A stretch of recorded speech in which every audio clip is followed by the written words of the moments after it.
Después de haber hecho Satanás Gráfica en el año 2017, hace ya 3 años, decidimos empezar una trilogía de ciencia ficción. La arquitectura, el mundo que había construido Keiko en Satanás mostraba de alguna manera ese concepto que yo tenía de ciudad gótica.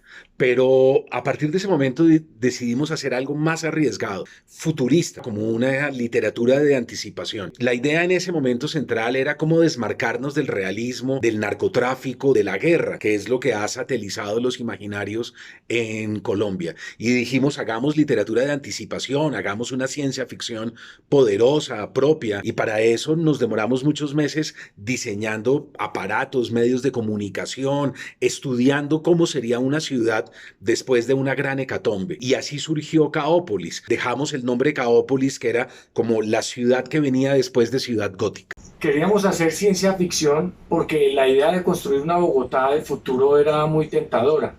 Habíamos visto algunos ejemplos de clásicos de novela de anticipación como El Eternauta del 57. Aquí empezamos a ver los primeros personajes con trajes aislantes, una Buenos Aires devastada, y de alguna manera esta obra anticipó lo que vendría siendo el horror de la dictadura militar. Para el arte conceptual lo dividimos en tres partes.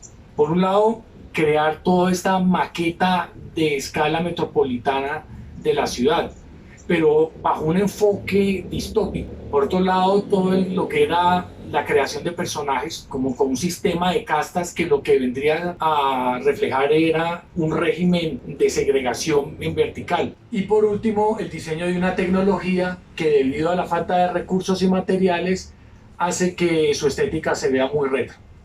El reto principal era hacer tangible el imaginario de Keiko y de Mari. Cómo hacer que todo lo que aparecía en los guiones se viera reflejado en la arquitectura. Empezamos a buscar imágenes de ciudades y de referentes, y uno de los principales que encontramos fue el distrito de Kowloon, un barrio que quedaba inmerso en medio de Hong Kong y que tenía el mayor índice poblacional por metro cuadrado del mundo. Kowloon se caracteriza porque tiene unas condiciones de hacinamiento, de insalubridad y de caos que no encontramos en ninguna otra parte. El urbanismo de Caópolis no responde a un orden convencional de la arquitectura, como por ejemplo el damero, que es la cuadrícula impuesta en la colonización española, sino que es todo lo contrario, es una ciudad de posguerra. Entonces toda la superficie de la tierra está totalmente contaminada y ellos lo que están buscando es elevarse para buscar más oxígeno. Al unir las piezas lo que logramos es un modelo de ciudad que refleja una sociedad deshumanizada, apocalíptica, indeseable y que está gobernada por un régimen totalitario. Tanto Keiko como yo tenemos una visión del futuro y sobre ese desenvolvimiento de la sociedad bastante negro y oscuro. Entonces, la trilogía en general Mysterion iba a ir en esa línea, el fin, cómo nos íbamos a ir aproximando al fin de esa civilización. Estudiamos mucho a un entomólogo, a un científico de los insectos, que era Paul Ehrlich. Él había publicado un libro a finales de los años 60 y después fue muy famoso en los años 70, que era The Population Bomb, la bomba de la explosión demográfica. Él era experto en Lepidoptera, en mariposas. Se había gastado mucho tiempo estudiando el comportamiento de los insectos y particularmente de esos insectos que eran los suyos. Y después estudió la sociedad. Parecería como si las reglas de la etología del comportamiento animal se pudieran aplicar sin ningún problema al comportamiento humano. Y así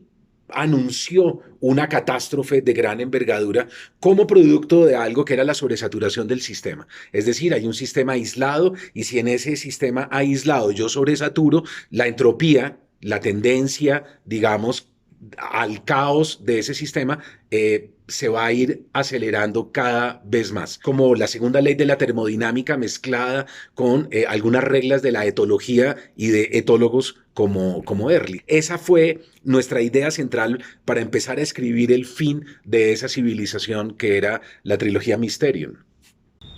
Viendo la estructura de Caópolis, la podemos comparar con la radiografía de un organismo vivo. Es decir, aquí podemos identificar tres de los sistemas que además se relacionan con los tres distritos que conforman la ciudad. El primero, que es el distrito de Nirvana, asociado al sistema nervioso, es el que está en la parte superior de la ciudad y es el que controla a la población. El segundo, Yahanan, la ciudad intermedia, es el sistema muscular, es la parte más poblada de la ciudad y es donde está la fuerza. Naraka, que es el sistema de circulación, es toda la parte subterránea habitada por los enfermos, los desplazados, toda la clase más marginal que vive alrededor del reciclaje de la basura, y es donde se empieza a gestar un movimiento de resistencia, donde se empieza a sospechar que esta ciudad es una bomba de tiempo. Cuando estábamos terminando Caópolis en noviembre del año pasado, coincidimos con las marchas estudiantiles. De un momento a otro nos vimos envueltos e inmersos en esa ciudad que habíamos creado. Yo creo firmemente que no es casualidad que estos cómics y estas novelas gráficas que estamos haciendo anticipen los hechos recientes. Estos obedecen a un ejercicio de estudiar y observar nuestra realidad y de entender que el mundo está cambiando y que podemos imaginar sus consecuencias. La hipótesis principal que manejamos es que el tiempo es circular, que no hay una línea del progreso, que es la idea del siglo XIX. Es como si hubiera un tiempo rectilíneo y hay un tiempo que se queda atrás y nosotros vamos hacia la tecnología. Primero tenemos carros, tenemos aviones, luego tenemos cohetes y en ese sentido entonces vamos progresando. No, nuestra hipótesis es que hay un tiempo circular. Vamos en realidad hacia la prehistoria, vamos dando la vuelta. Dos pensadores fueron claves en la elaboración de estos guiones. John Zerzan, que es un pensador, escribió un libro que se llama Futuro Primitivo. Él hace parte de los anarcoprimitivistas. Yo lo había estudiado mucho cuando escribí Buddha Blues. Y Zerzan parece tener las claves de un capitalismo que está llegando ya a sus últimos, digamos, momentos. Y por el otro lado, Spengler había escrito La decadencia de Occidente. La teoría de Spengler es que la civilización se comporta como un organismo vivo.